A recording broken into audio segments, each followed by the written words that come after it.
Good afternoon, Mr. Giwa. Good afternoon. How are you doing? I'm fine. How are you doing this afternoon also? Yeah, very good. Thank God. Yeah. So good afternoon everyone on this live session. I can see a newcomer, Ajibode Emmanuel. You're welcome. We're glad to have you here today. My name is Favor Orok, and like always, every Saturday, we are always doing this. We have a live session with the managing director of Realistic Properties Limited, where we get to share real practical conversations about constructions, about helping you to understand building, how to avoid costly mistake, and to make smarter decisions. I mean, from our last session, one thing I took home is that real estate does not give you wealth, but it creates wealth for you. That's one beautiful thing I learned. The previous session before the last one, I learned that colors have psychological effects on humans. That's one Yeah, beautiful thing I learned. And from our first session, I learned that you should be able to communicate well with your contractors to know whether you're building or you're buying, and also allow your budget to talk for you, not to necessarily talk for you, but I mean communicate yeah. well. So today we are going to be talking about how to know if your contractor is doing a good job. So if you've missed on our previous episodes, you can go to our YouTube channel to hook up on some of the things that we've discussed, to talk about, to see and listen carefully to every other live sessions that we've had on our Instagram page. So you can go to our YouTube channel at Realistic Properties to find out all of this. So this afternoon, I'm here with Mr. Adebayo Giwa, who is the managing director of Realistic Properties Limited. And like I mentioned, today we're going to be talking about how to know if your contractor is doing a good job. For me personally, I want to actually know if my contractor is doing a good job. Am I going to be testing the sand? Am I going to be touching the blocks? Am I going to, I don't know much about contract constructions. So yeah, we're going to be diving into that. So, Mr. Giwa, this afternoon, the first question I'm going to be asking is, what does it really Okay. mean to trust a contractor? I mean, we are in Nigeria, in Nigeria we dey. So, how do we trust? What does it mean to trust a contractor? I mean, you give a contractor a project. How do I get to trust this person? Okay. Thank you very much. Thank you for the session so far, and thanks to our audience so far for being with us to listen to us, to listen to the advices. And so far, a lot of audiences and prospects, clients have been yielding to some of the advices we are giving, and we are getting positive results from our clients, right? Then, talking about the question directed today, how to trust your contractor, how to know if your contractor is doing a good job. Now, to start from the beginning is to try to check the record of your contractor. You know, beyond the talk, many people can sweet talk. Many people can give different form of packaging, right? At the beginning of the conversation, it's just like a guy that wants to date a lady. That person can do a lot of packaging for that lady to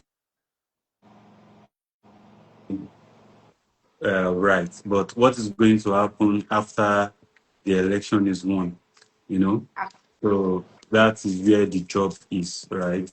So Yeah. that's where the job is. Now, trying to know that is to check their record. What have they done? How have they been doing it?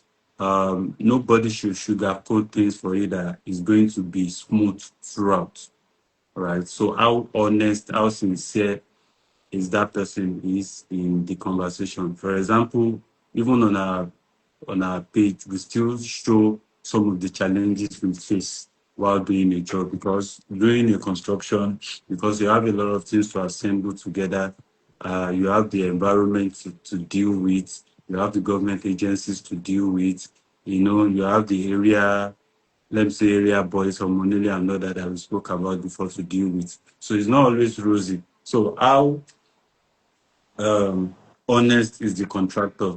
in telling you some of the things, some of the challenges that can happen, before you are even starting at all, and their record of what they have been doing so far. Yeah. Okay. So thank you so much for that. Now let's go into the main. Imagine I'm a client right now and I want to build. So how do I know that my contractor is doing a good job? Is it from their spoken English? There's some of them, they know how to speak English. And then you start to speak English and your money is coming out every time. Is it from their spoken English? Is it from how they carry themselves? And how do I know that, okay, this person, or maybe I'm just seeing the plastering of the house, the person is very good, and I'm like, okay. Now there's something that's been happening recently that I got a whiff of, that people don't do POP projects really good anymore. So we've had like cases, and from the online research I did, I saw that there were cases of people that have even lost their children to all this POP falling down. So now if I'm contracting someone, how do I now know that, oh, this person is actually doing a great job? Okay. The first thing is, how is your contractor willing to give you clarity? Yeah. Anybody you want to deal with, especially when it's something that takes a lot of process, right? Your contractor should be willing to give you as much clarity as you want. I'm a kind of, for example, we now, if you want to build, especially if you want to build, we don't mind giving you a month process of clarity before even starting. You might say, yes, you have the money now, you have everything. I will let you know that you need to calm down, sir. Let's get full clarity. Let's get everything about what you want to build. I mean, not us. I mean the clients himself or herself, to get clarity, proper clarity about everything around what you want to build. So that when you have 80 to 90%, it's not a must you have everything, but when you have 80 to 90% clarity of everything about what you are doing, about what you want to do, because it's not your profession. For example, now, I will be using other industry, right, to do example. If you want to do a surgery now, and a surgery that will take like a very long hours, 8 hours, right? Before the day of that surgery, a lot of preparation will be going on to give you clarity about what you are going to go through. So not to talk of a project that is going to take 6 months, 12 months and thereabouts. So there has to be enough clarity to know that, okay, these are the especially at the level of design, all the design around it. When we are talking about this, so all the process that we spoke earlier in our live session, if you miss our live session, you can go to our IG to check all those process of design, yeah, soil test, structural, architectural, waterproofing, all those process have to be, is like onboarding or knowledge session, like onboarding the clients. Yeah, right. So your client, your contractor must be willing to take you through that process. That consultation phase of the project is very important for planning and everything. So get one of the ways of knowing if your contractor is doing well is that person willing to give you as much clarity as possible. So not the one that you even be asking questions, you be saying, telling you, don't worry when we get there. Don't worry when we do this. Don't worry when we no. Yeah, there are cases whereby you just calm the client down. But after calming them down, you have to give them the clarity they need. Because they need more clarity, because we are talking about multimillionaire thing. Failing can cause a lot of things. Can cause depression, can cause, so aside the waste of money, it can cost a lot. It can cause a loss of business for the clients, right? So them getting clarity. So your contractor must be willing to give you enough clarity as possible. Still talking about clarity, Mr. Giver. See, there are some clients that in the middle of the night they can call you to say, mo ṣẹ̀ṣẹ̀ rántí nǹkan, sọ fún mi nípa. You know all of this is now. How do I now build boundaries around clarity? Because there are even some clients that go ahead to like ask some unrealistic questions, knowing that they are coming to realistic properties. I mean, we are really here, so why are you asking me Realistic unrealistic projects. questions? Realistic projects. Oh, realistic projects. Sorry, I mean realistic projects. I mean, We'll start finding. why are you asking me very unrealistic questions? Some people will even come to ask you questions that you know that I mean you should know the answer to this thing. So how do you build boundaries around clarifying things for your clients? Okay. In terms of timing, for we that have clients in diaspora, we face the challenge of timing. Some clients work around your time. They try to look at what time are you in Nigeria or wherever you are to try to fit in what's okay. While some don't mind, they call you when it's convenient for them. So what we do in that case is to let them know. It's part of the clarity I told you about. Is to let them know that you are not in a polite manner, in an understandable manner. Is to let them know that, sir, ma, within this period to this period, I'm not available. Right? Within this period, I'm available. So that if you don't respond to their message or don't pick the call at that time, it will be understandable. It's all about communication, right? It's all about communication. Now, in terms of asking some unrealistic questions, it's normal because they are not in that profession. Okay. If I use the medical line again, if you want to do some things around your health and everything, there are a series of questions that you'll be asking your doctor. So you will not feel okay when they are giving you some body language, like you are not a medical person. It's normal to ask some things. So you might feel not realistic or not do this thing. It's just for you to give them the answer in a polite manner. It cannot work. And these are the reasons it cannot work. So we are used to things like that, right? So we just let them know that these are the reasons why it cannot work. So because most times sometimes we build for people that they are first time owners. So it's part of just the clarity. And the more you are able to give them the clarity, the lesser unrealistic questions you'll be getting. Is when they are not, is when they are confused, when they are not clear, that's when they will now be. So at the point where your um, your clients are trying to get clarity, you have to be their ChatGPT, their Google, their encyclopedia or anything as much as possible, right? And one of the other things of making this thing easy for us too, because we have many people who want to answer, right, is Yeah. putting our content together. It's part of all these things. So we have our posts on our social medias where we put more learning.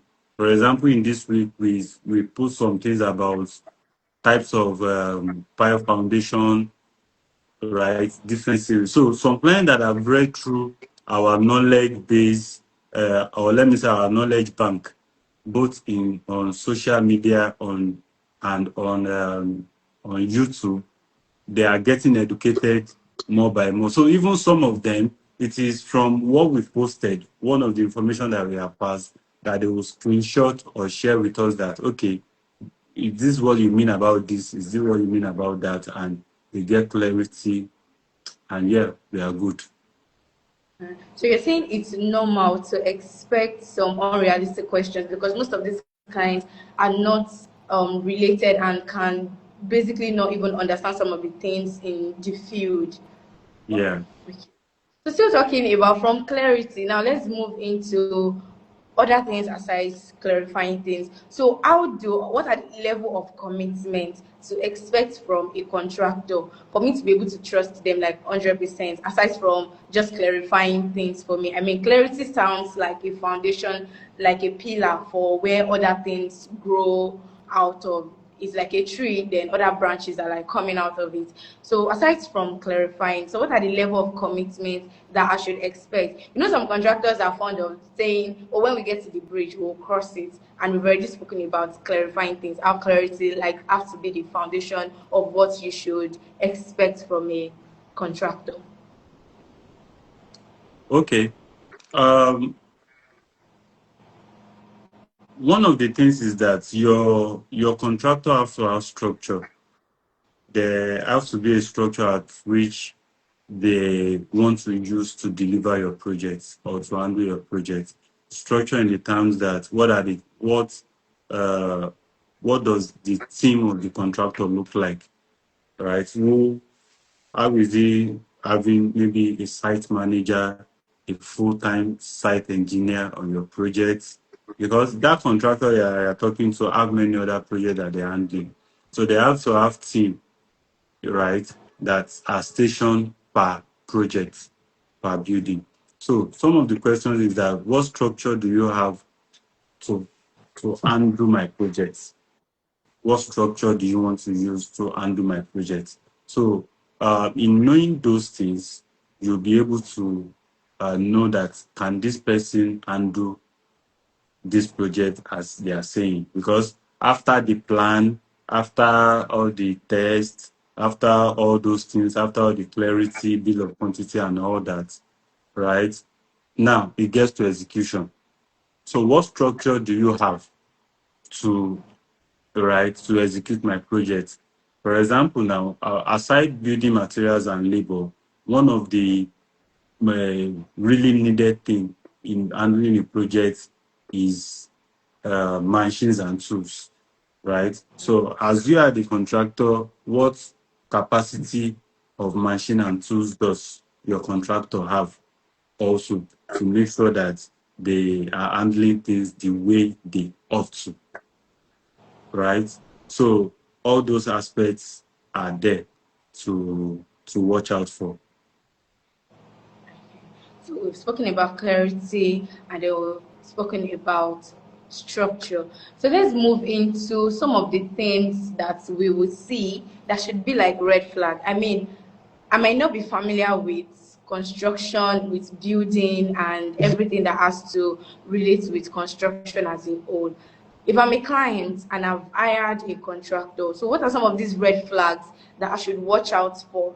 So this time around, you're explaining to me like someone that doesn't even have an idea of building about construction because I'm a client right now. So if I'm hiring someone as a contractor, so what are some of these red flags that I should be able to watch out for, that when I see this red flag, I should be able to know that and he wants to carry my money around. Okay, we'll be giving some. That is, we have spoken about the when you want to start. Now Yes. we have started. You have given the job to the person. What are you watching for? What are the Yeah. this thing that you are watching for? Number one, they have to be always available for you. Now, for you for updates, to update you regularly and all that. Now, it doesn't have to be the head of that company. Even if the head of the company is not available, what about the representatives? To make sure that they have to be like a project manager from the contractor that will be reporting things to you, right? If the MD, like the head of that construction company, is not always available to give you time to time update, there must be a channel, right? Maybe to an assigned project manager for your project to be giving you like day-to-day activities of what is going on. So what we do is we have a kind of email to mail our clients, and we have a dedicated WhatsApp group for the clients. So whatever activities that is going on every day, the client is getting it. At the end of the week, we are doing a report and showing the plan for the following week.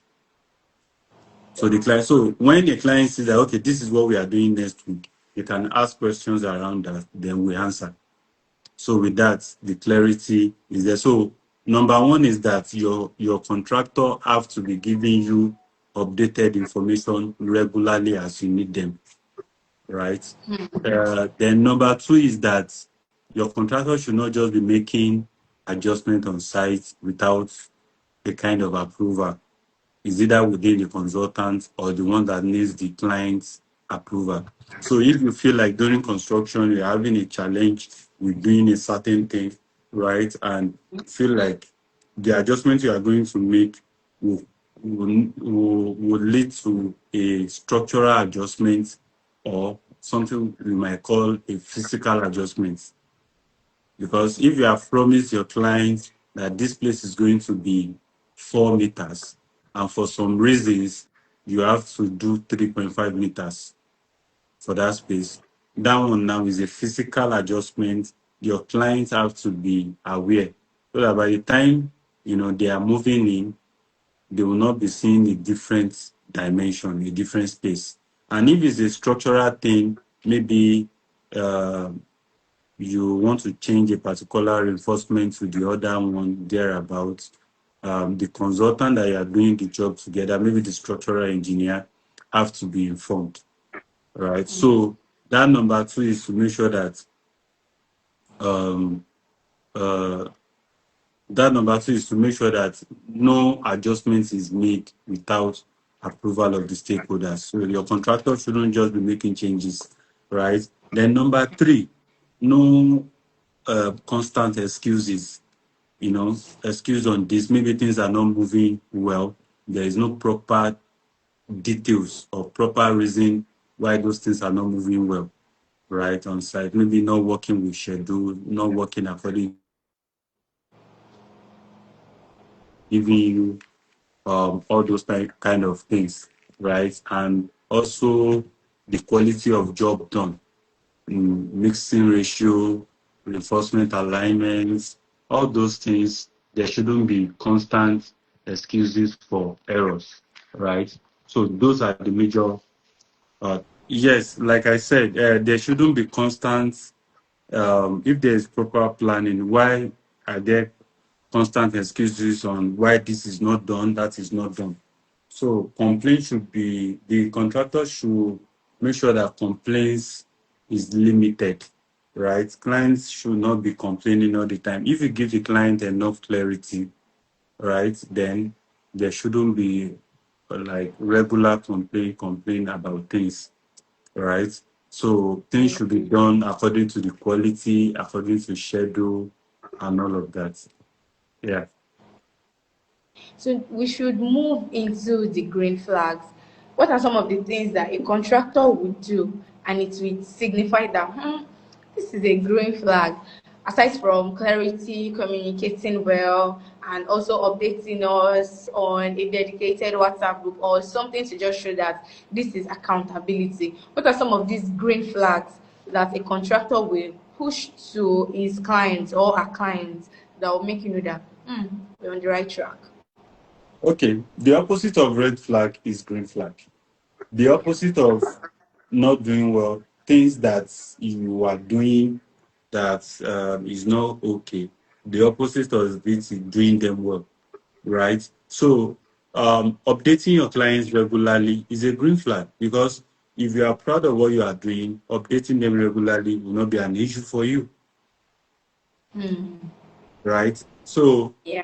if there if you are making changes, if there are reasons to make changes and you update and give the client and the consultant around the proper clarity, right? Then you are doing a good job No. because you making changes or anything and you are able to explain to the clients properly. It means you are proud of what you are doing. It means you are proud of doing that thing, right? Then in terms of what's the other thing that we mentioned? In terms of excuses, if there are no reasons to be making excuses every time, if there are no reasons when for clients to be complaining every time, it means you are doing a good job. If there are limited complaints from your consultant, yes, consultant and contractor, they will always be tussle. That's the reality on side. They will always be tussle of do it this way, I'm not doing this way, right? But if it is very limited, then it means the contractor is doing a good job. If the client is always feeling comfortable about some things being done, being comfortable, right? It means the contractor is doing a good job.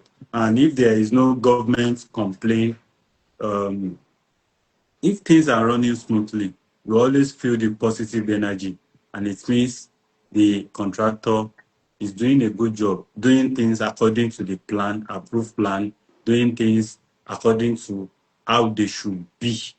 All right. And if things are going how they should be, even if you are not a professional in that angle, you are going to feel it that things are moving on properly. Yeah. So we've got some questions from our survey.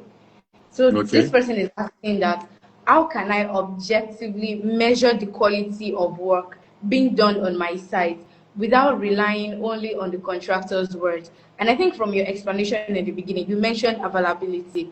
I mean, you have to be available on site to see things for yourself and not just to, we've had issues of people who the contractor will use AI to develop a site that is not there, then they will not send it to the owner, and by the time the owner will get it, the owner is saying plain land, and I'm like, okay. So I think from what you've mentioned earlier on, you talked about availability. What of it is in cases whereby you're sending, I think from our last session, you mentioned that you should have a trusted family member. I mean, you cannot just be all and all, and then you not have one trusted family member that you can say, oh, let me go to this site. I am not in the country. Let me go to this site. Let me to supervise this, or it could be a trusted friend. Let me go here. Let me to supervise this and all of that. I think you've explained something around that in our previous session and from the beginning of this session, and I think that answers the questions, right? Yeah, but I can give more distance to it. If Okay. the client can choose to have an external consultant that goes to check what is being done, right, to see who is totally separated from the main contractor doing the job, right? Now, in the aspect of maybe a family and friends, family or friend to check job for you have to be that the person have some prior knowledge about what is going on there. If the person does not have some knowledge about construction, doesn't have some experience about it, they will not really know um, what is being done is wrong or right, except it's obviously bad. Some things are bad, but they are not so obvious looking at it, right? So it's advisable that the clients can feel like, okay, if I'm feeling not sure about what this person is doing, I can decide to have a an external consultant to check once in a while or from time to time to confirm that what is going on is fine. Yeah, a good contractor should not be afraid of somebody trying to check what is going on. In fact, they have to be giving that person updates to show the confidence that they know what they are doing. Then there's another question that says, at what point should a client become concerned about delays? Is there a benchmark for what is normal versus problematic in construction timeline? Maybe a foundation on a normal level, the ground is a normal land, and then the foundation is supposed to like take 2 weeks, and the contractor is saying on a normal day foundation is supposed to be 2 months. So at what point do you know when it is normal and when it is problematic in construction timelines? Okay. When a project is about to start, one of the most important things is to have a program of work. So the Okay. program of work shows what is supposed to be done within this time frame to that time frame, right? Now, if the contractor now says, okay, the foundation we are going to use 2 months, and it's getting to the end of 2 months, it's not looking like you are going to go out of the foundation, right? There has to be a Yeah. justified reasons why that is happening. Then they have to now be like, okay, what are we doing in the next time frame?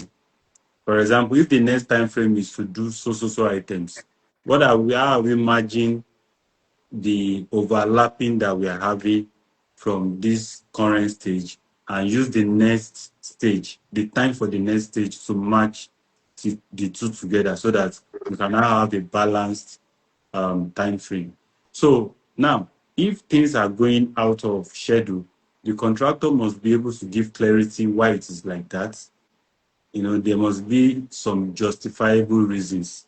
Some of the things that can cause those kind of things is if government disturb, if there is a kind of government um, disturbance on the project, sometimes government can come and seal the site, and it's going to take like 1 week before you can unseal it. So a week is a lot, right? That will affect your time frame. Sometimes weather condition. When is a rainy season, rain can disturb a lot of things. For example, you cannot mix your concrete in the rain. It's going to weaken the strength of the concrete. So if in the span of 2 months, at intervals in accumulation, maybe rainfall for a week, 7 days, right? Maybe twice in this week, one in the other week, and all that. So all those days will also affect. So there's something called force majeure. I don't know if I pronounce it well within the lawyer. That is, if something's happened that is not controllable, is not foreseen, so it is allowed to give allowance for that. So those are some errors. So outside those things, your contractor should not have reason not to meet up. And if there is no fund delay from you as the client also, if there might be a case of scarcity that is known. Maybe, for example, maybe there's just a sudden scarcity of cement. So if there's sudden scarcity of cement and it's taking people a while to get cement, it means it's going to delay your operations. So those are justifiable reasons that can affect your time frame. So all these things must be explained well, right, for the clients to see that, okay, these are the reasons. So if there is no clarity, then something is wrong. Then something is wrong from the contractor, which have to be properly addressed. Okay, thank you so much. Then there's another one that says, should there be any documentation that should be between the client and the contractor? Hello? Sorry. Did you get that question? The question is saying, are there supposed to be any documentation between the client and the contractor? Like, I mean, if a contractor, to also ensure transparency and accountability throughout the project. So you're saying, should there be any documentation? Are there some files? Are there some documents that should be between the client, and you, the contractor? Yes, they are. There is a contract document that is being prepared that will even involve a lawyer, because we are talking about millions of naira, right? So to protect both the contractor and the client, because sometimes some faults are coming from the client too, while some are from the contractor. So in a project we are talking about multi-million naira project, it is advisable for both parties to go into legal terms. So if after the bill of quantities and everything about the contract, so the summary will be in the agreement document that will be legally binding. So with that, so if you're a contractor and you're confident in what you are doing, you should not be afraid of going into legal terms with your client. And if you're a client too, you don't have any fraudulent deal to do. So why not legalize what is going on so that everybody will be free? Everybody will be protected. So yes, it's so much advisable, and we do that in realistic projects. Then aside from that, I mean, this person is asking a question from a personal view. Person says she's somebody that has trust issues. And then she's asking that what level of site inspection and visitation is considered LD for a client, so that it will not look like as if you are doing too much, your change is too much, maybe too little versus too much, and how can one stay involved without disrupting the process of the workflow? Okay. Depending on how the clients have time. If the client have time, you can be doing it once a week or once in a month, right? Okay. Once a week is fine. Once a month is also fine, right? But going like every day is not healthy because it will be looking like you are choking the contractor because sometimes they need to relax and plan their workers. So if you now go today, you see workers, you go the next day, you see workers. If you now go on Wednesday, you didn't see workers, you have started calling the contractor. I did not see people working here. You have your time frame. Just look at, are they meeting up with the time frame they give you, right? So that is it. So when you now go weekly, it's just to look according to the program of work, are they doing what they are supposed to do? So at the end of the month, did they achieve all the milestone? So is when they don't achieve that milestone that you raise your concern, right? But it's not something, it's not healthy to now be going like daily thing. No, it's not healthy. One of the technological way that we are put in place is now that there can be a CCTV camera on site that Oh, shows, so the client can just pull up their phone, look at what is going on site, just for a view, so that you don't have the feeling of totally out. So you looking at what is going on, you don't need to comment, you don't need to say anything. At least activities is going on, right? So that's the conversation around that. okay. So, from your experience, how have you been able to like get your clients to trust you? I mean, you've spoken about project management where there's a dedicated group chat and you update your clients on that. I mean, when you first started, it's going to be very difficult for people to like just come to you, especially when these people are not your personal people, or this person just caught a glimpse of what you do online and then they just decided to like message in, hi, I want to do this, I want to do this and that. How were you able to like hold them by the jugular with your trust? You are giving them clarity, to be sincere. Okay. I make sure that we give enough clarity as possible. So via the clarity, they will know that if this person is capable or not, and if this person can handle their job. Some of the things I want to put into the previous question is that we also give warranty. For Oh, you to, we also give a structural warranty that, okay, within this certain period of years, depending on how big the project is, we give a structural warranty and we even give maintenance warranty, right? So we give 3 years maintenance warranty in terms of mechanical, electrical warranty, then in a span of 10 years warranty for structural. So in the next 10 years, you should not be having issues of anything with your building, right? So we give those warranties to further secure you. So it's not that because we have gone into legal agreement, then we build for you, and as we are moving in, we started having issues and we are gone. No, there's still a warranty that connects us together, even when we have handed over the project to you. wow. So aside from clarity, there's also a warranty. I think this is going to lead me to another question of what someone is asking. He's saying that are there specific stages in construction where clients are most vulnerable? They are very vulnerable to mistakes, to shortcuts, and how can these stages be monitored more closely? So let me take that Yeah, again. Like are there specific yeah, I get stages. it. Okay. Okay. Yeah. Is the structural stage. The structural Okay. stage.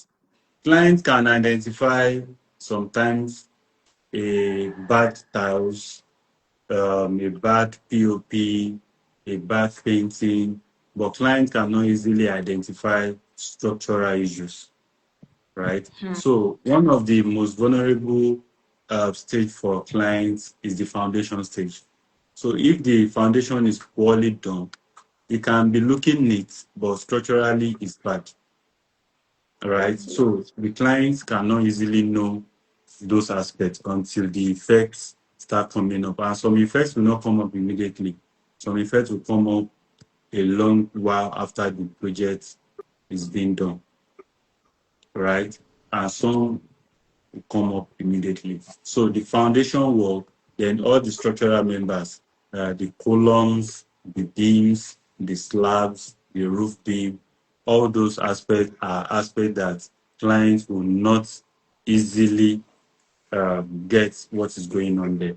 And how do they mitigate that? Is to have an external consultant that comes to check what is going on aside the main contractor. Because the main contractor will always want to cover up their mess, right? So Yeah.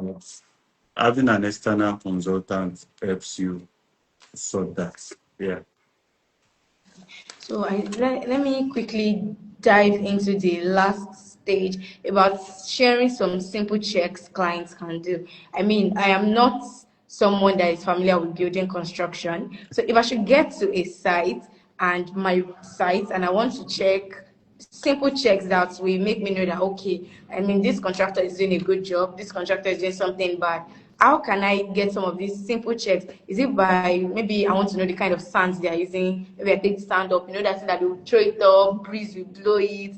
Maybe if it's going to the north, it's a good sand. If it's going to the south, it's a good sand. Or when you test the block structure and then your hand sinks into the block, is it a good block? Is it a bad block? All those kind of things. What are some of these simple checks? Okay. The truth is that it's actually difficult for a client that doesn't have the experience in that work to do all those things, right? Because it's just like saying if I go to an hospital, how to know if they are doing well, trying to look at the kind of blood they put together. I'll just be looking at the blood.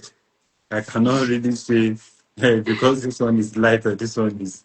Do you get? But one thing um, cut across all profession. If you go to the site, how organized do you think the site is? How neat is the site is? If those common things are in order, there is a higher chance, there is tendency that they will be doing a good job. There's a probability that they will be doing a good job. So how organized is the site? How are they keeping materials to be properly in a good place? Not that they will just store like cement poorly that it can be getting caked, right? Wow. How are all those things in place? So if the site is well organized, things look neat, right? There's possibility, but it doesn't mean they are doing so well like that. But it means they are organized. And if they are organized and have a neat site, neat structures, there's higher probability that what they are doing will be good also. All right. Thank you so much. I believe from this live session, there's a lot we've learned. And for me, I believe from everything you've mentioned, clarity feels like the bedrock. Clarity feels like the foundation on which every other thing is being built on, like accountability, transparency, legal documents, and structural designs, external consultants, and also organization. So if peradventure you have a contractor at hand, you will want to put all of these things into ideology. You want to put all of these things into your present knowledge of what you want to add it to your body of knowledge now for things that you've learned from this live session today. So if your contractor doesn't have any justifiable reasons for constant excuses, you should know that that's a red flag. If your contractor is not available to put you through everything that they are going through, all the processes that your site would go through, it means that's a red flag. So you should always watch out for your green flags, such as how they are available, just the opposite of the red flags for everything we've learned. Our time is fast spent, and I am saying a very big thank you to everyone that joined us on this live session, from Sunray Core to Just Go It to Woody.ng to Mr. Bolao and also Building Shalom. And previously we had Ajibode Emmanuel on this live session with us. So if you've missed any of our previous live session, you can go to the YouTube page at Realistic Project and learn from every other thing that we've spoken about, or you can call 08179 367667 for more inquiries, to call for your building contracts. You can reach out to Realistic Project on Instagram also. Thank you so much, Mr. Adebayo Giwa, for this wonderful knowledge that you've given us this afternoon. I think I don't have to take lunch this afternoon. I don't already belly full with this one that you've already told us today. Thank you so much, everyone. We're going to be seeing you next month, which is going to be a new month. And today is going to be the last Saturday for the month of April. So if you've been with us from the beginning of April to this moment, I mean, you're the real MVP right here. Thank you so much. I remain your moderator and your host, Favor or Rock. Enjoy the rest of your weekend. Yeah, thank